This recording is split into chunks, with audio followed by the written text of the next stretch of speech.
A day in the life of an inhinyerong electrical na nagre-review sa Baguio. Part 3. Maya pahabak! 10:30 na nga pala tayo nagising ngayong araw mga idol.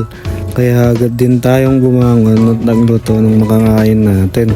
Chicken barbecue nga pala yung lulutuin natin mga idol. Kaya agad-agad na tayong nag-init ng mantika para maprito na yung manok. Ilang minuto lang tapos na yung manok natin mga idol.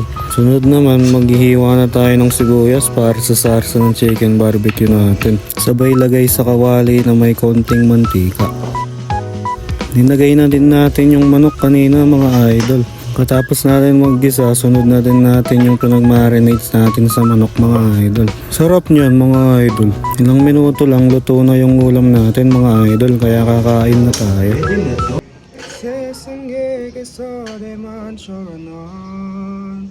Korean yarn. After natin kumain mga idol, nadatnan natin silang nagre-review para sa board exam mga idol. As of today mga idol, 2 days na nga lang pala mag-exam na kami mga idol. Kaya good luck sa amin.